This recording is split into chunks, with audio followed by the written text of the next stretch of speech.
For over 2 millennia, the fate of the Library of Alexandria has remained one of history's most haunting mysteries, a symbol of how fragile knowledge can be. Long thought to have burned into oblivion, its millions of scrolls lost forever, the truth might be far stranger.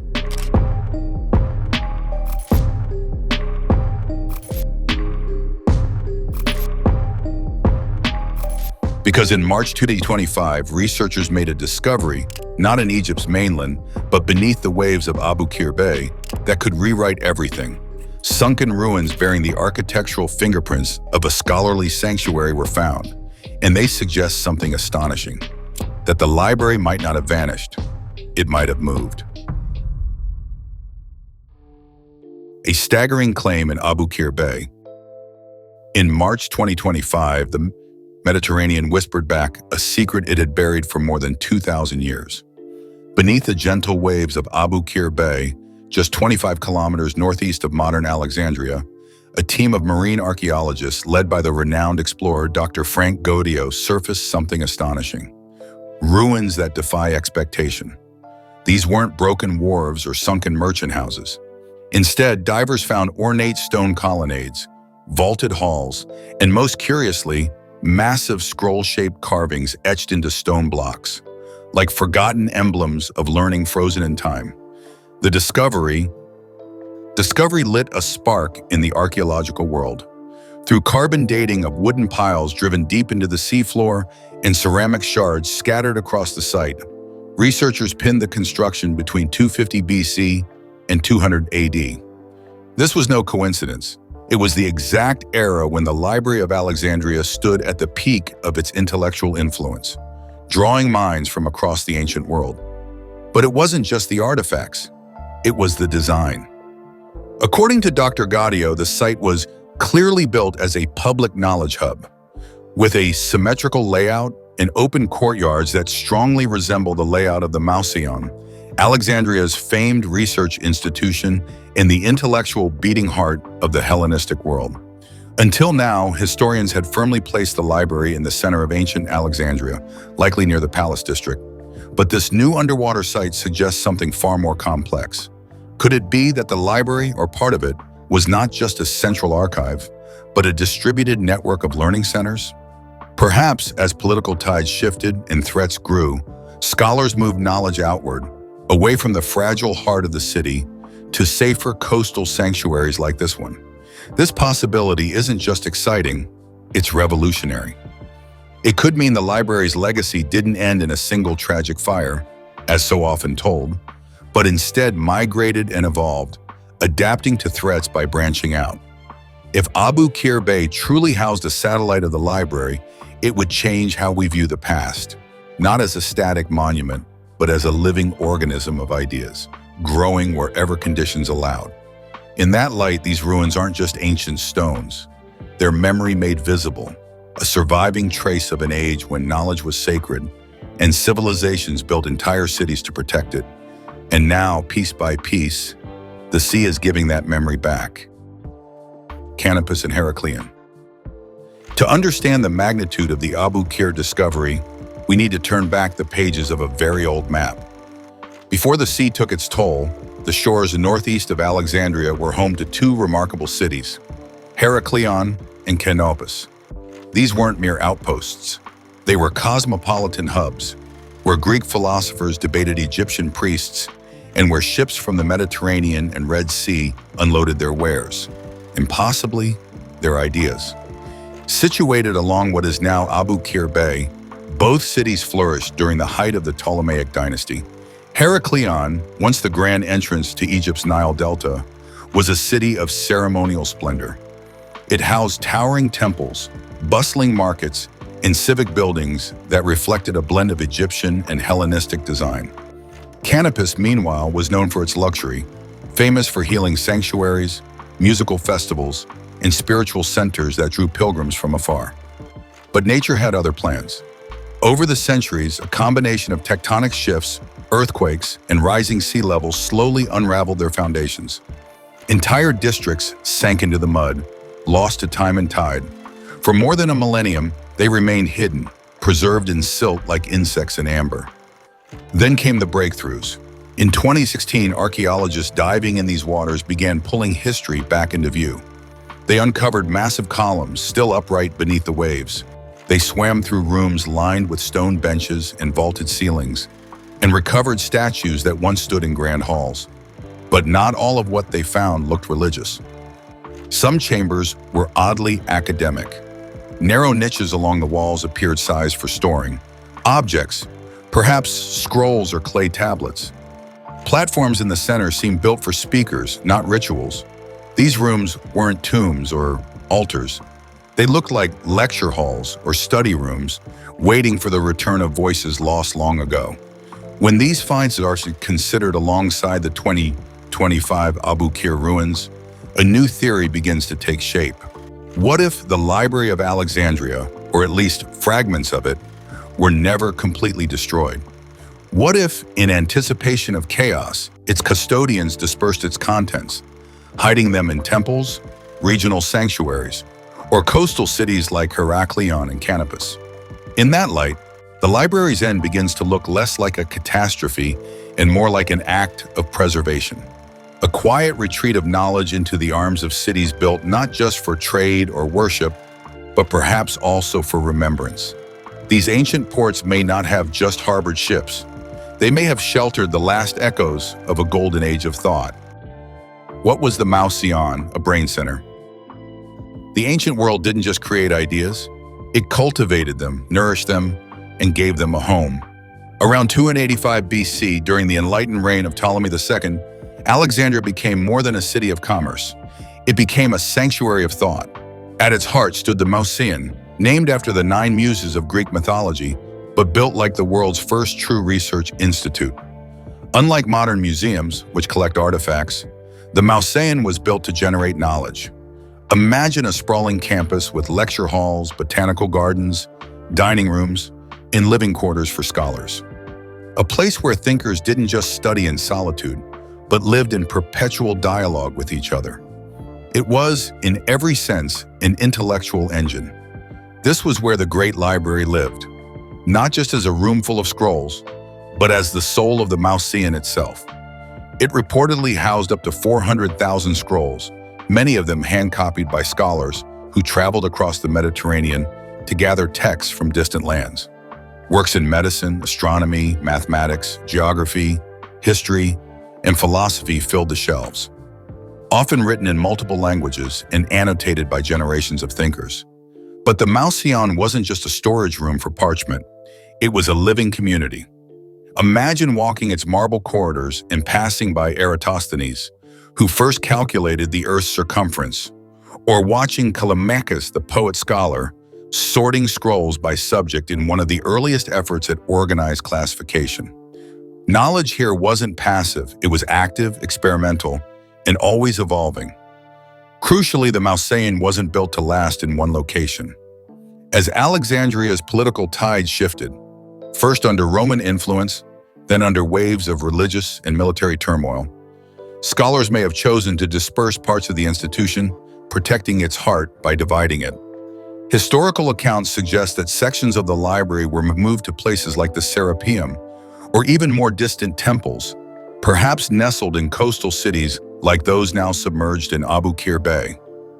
According to the late historian Dr. Mustafa El-Abadi, a leading authority on the library's legacy, the library was part of a living institution. That phrase resonates now more than ever. It wasn't a static monument doomed to burn. It was an organism, flexible and responsive, capable of moving to survive. If what lies beneath Abu Qir Bay shares the Mouseion's architectural DNA, then maybe it wasn't just part of the library that relocated, but part of the spirit that made Alexandria the cradle of ancient learning. Why it could be here, not there. It's tempting to think of the library's end as a fire and a fade to black, but history is murkier. Yes, Caesar's siege in 48 BC caused a major fire. Yes, there were later attacks, one in 270 AD, another around 391 AD. Yet strangely, some texts survived. Scholarship continued. Authors like Strabo and Didymus wrote decades, even centuries after these events, still citing materials that should have burned. One theory gaining ground is that the library didn't vanish. it relocated. As Rome took firmer control and tensions rose, scholars might have moved key collections to places like the Serapeum, or even beyond the city, into regional temple complexes. Abu Qir Bay, dotted with once thriving cities and shrines, fits this theory well. In fact, several of the temples there were dedicated to Serapis, the god closely linked to Alexandrian scholarship. Historical records suggest that Ptolemy III even funded library branches in temples beyond the main city. Now, with scroll-like architecture and scholarly features underwater, it's possible Abu Qir held one of these lost branches. So instead of a library destroyed, imagine a library divided and dispersed, surviving through a slow retreat, preserving wisdom, not in one grand building, but in hiding. Underwater evidence, columns and layout. What lies beneath the Mediterranean isn't just stone, it's a blueprint. Sonar scans and dive footage from Abu Qir reveal a massive submerged complex nearly 200 meters wide. At its core, colonnaded walkways, open courtyards, and rooms divided by regular niches, each space just far enough to once hold scrolls or storage jars. Researchers also found stone benches, platforms that resemble speaker podiums, and decorative capitals etched in late Ptolemaic style. These aren't random ruins. The site looks deliberate, designed for gatherings, reading, and lectures. As underwater epigrapher Dr. Syed put it, the site looks designed for knowledge. What makes this especially unusual is what it's not. It doesn't match temple blueprints. It doesn't follow civic housing models. There are no altars, no grave goods, no signs of burial. Instead, it mirrors the architectural rhythm of learning. Rows of seats, halls of thought. It's a place built to hold minds, not just bodies. And though no scrolls have been found yet, the layout speaks. If knowledge could leave fingerprints, this site is covered in them, and maybe, just maybe, it's waiting to show the world what it once knew. Ancient texts beyond Alexandria. Even after the fires, the scrolls didn't disappear overnight. Copies of Alexandrian texts show up in unlikely places, from volcanic ruins to distant archives. At Pompeii and Herculaneum, cities buried by Mount Vesuvius in 79 AD, fragments of Greek texts were found. Many trace back to Alexandrian originals. These weren't casual scrolls, they were works of mathematics, philosophy, and medicine, shared far beyond Egypt's borders. That's the thing about knowledge, it travels, and it leaves traces. While papyrus doesn't survive underwater, that hasn't stopped the team at Abu Qir from searching for microscopic clues. Ceramic jars, recovered near the site, are being tested for ink residue, tiny chemical traces that once held letters, notes, or shipping records. Other teams are examining limestone benches, hoping to find remnants of organic adhesives, the glue once used to bind or preserve scrolls. Even more intriguing, in 2018, divers found a codex fragment nearby, an early bound book, possibly from the biblical era. Its presence hints at something unexpected. Could this stretch of coast have once been part of a distribution network? A place where scrolls were copied, archived, or sent to scholars abroad? Then there are the amphora fragments, ancient shipping jars bearing stamps that trace back to the Nile Delta. That matters. It suggests a logistical path, knowledge flowing from Alexandria through port cities like Canopus, downriver and out to the world. The sea has eroded the scrolls, but it hasn't erased the infrastructure around them. You can still see the paths they took, the benches they rested on, the tools that preserved them. In many ways, the ocean is guarding a memory, not just of a library, but of the systems that protected and spread its wisdom. And those systems, built in stone and ceramic, are finally being read again. Could this be the daughter library? The Library of Alexandria was never a single building. It was part of a larger institution, the Mouseion, and ancient sources describe it branching out. The most well-known of these offshoots was said to be at the Serapeum, a temple dedicated to the god Serapis, who symbolized a fusion of Greek and Egyptian thought. After the first fire in 48 BC, it's believed many scrolls were moved to the Serapeum for safekeeping, but no one ever confirmed where exactly that building was, or how many texts it held. Now Abu Qir is emerging as a strong candidate. Several of the sunken temples in the bay were dedicated to Serapis.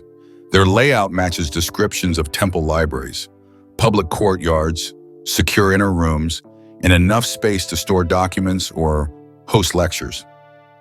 What if this wasn't just a backup? What if it was a fully functioning sister site with its own scribes, scholars, and archives? There's precedent. Ptolemy III was known for investing heavily in regional temples. He saw them not just as religious spaces, but as centers of learning.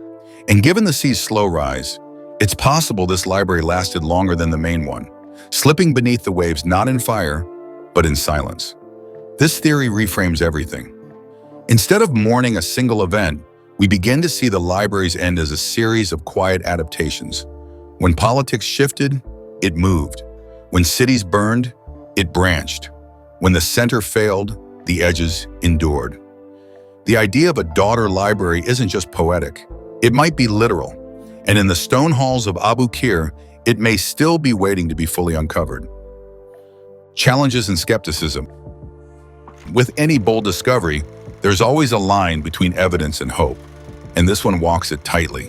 While the layout of the Abu Qir site is compelling, columns, benches, scroll-like features, it still lacks the smoking gun, a scroll, an inscription, a name etched in stone. Skeptics argue it could simply be a temple or a civic archive.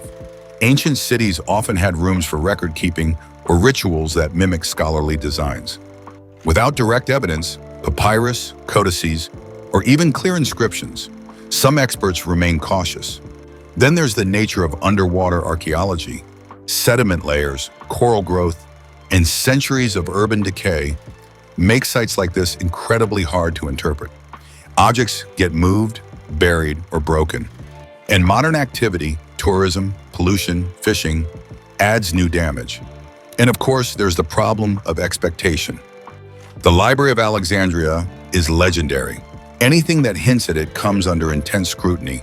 One mistake, one misidentified artifact, could cast doubt on the entire site. Still, the lead archaeologists are proceeding carefully. "We're not saying it is the library, we're saying it shares features of one," said a senior member of the team. It's a critical distinction. Patience is key. The site needs more work: residue testing, carbon dating, mapping, and peer review. The excitement is real, but so is the need for rigor. After all, if this truly is part of the library's legacy, it's waited over 2 millennia to be heard. It can wait a little longer to be proven right. What finding it would mean. Imagine standing on the seabed and realizing the walls around you once held the thoughts of Archimedes, the poetry of Sappho, or the lost maps of Eratosthenes. Finding even a single fragment would be more than a historical footnote. It would be a resurrection. If the Abu Qir site is truly connected to the Library of Alexandria, it would challenge everything we think we know about its demise. The idea that knowledge was wiped out in a single fire has always been too simple. This discovery suggests something more hopeful, that the library adapted, migrated, and maybe even survived longer than we believed. For historians, this could open a floodgate of lost names and forgotten voices. Scrolls or codices, if recovered and legible, might reveal unknown works by Euclid, Hippocrates, or even Hypatia, the last great mind of Alexandria. These texts could reshape how we understand the ancient world, its science, its medicine, its philosophy. But even without the scrolls, the architecture itself matters. It shows how deeply the ancients valued knowledge, not just as information, but as something sacred, worth building temples for. It reframes the library not as a single place, but as a network of minds extending beyond Alexandria's city walls. Symbolically, the discovery touches something deeper. In an age where digital data can vanish with a click, the idea of scrolls surviving underwater for 2,000 years is humbling. It speaks to the resilience of knowledge and how even in ruin, it can endure. The find has already drawn attention from UNESCO, with talks of making the site a World Heritage Zone, perhaps paired with the modern Bibliotheca Alexandrina, as two ends of a timeline, past and present united by the same ancient dream, to preserve what we know for those who come next. Next steps and stakes. The next chapter is unfolding now. In 2026, the excavation team plans to launch a full expedition to raise key artifacts, including benches, podiums, and scroll-shaped stones for lab testing. The goal is simple: find direct evidence. That means microscopic analysis for ink residue, papyrus glue, and charred scroll fragments embedded in sediment. They'll be using cutting-edge tech, 3D photogrammetry, LiDAR, and deep scan submersibles to build a full map of the site's structure. Every chamber, corridor, and column will be digitally preserved and analyzed. But this isn't just a scientific mission, it's a diplomatic one. Collaboration with Egypt's Ministry of Antiquities, UNESCO, and international universities is crucial. Any excavation must respect the cultural, legal, and environmental sensitivities of an underwater heritage zone. There are also limits. Funding is tight, the sea is unpredictable, and even with the best tools, the odds of finding a perfectly preserved scroll are slim. But the team isn't chasing perfection. They're looking for patterns, for chemical traces, architectural echoes, and distribution routes that confirm this wasn't just a city. It was a center of thought. And so history holds its breath, because it may only take one small thing, a faint residue of ink, a symbol etched in limestone, a half-burned scroll cap, to change everything we thought we lost. Not just a library, but a link to our shared beginning. A reminder that what we write, what we know, and what we choose to remember matters. If proven true, this isn't just a discovery, it's a resurrection. Not of a building, but of an idea. That knowledge adapts, survives, and waits to be found. In the silence beneath the sea, the library may have whispered its final secret, and now the world is finally ready to listen.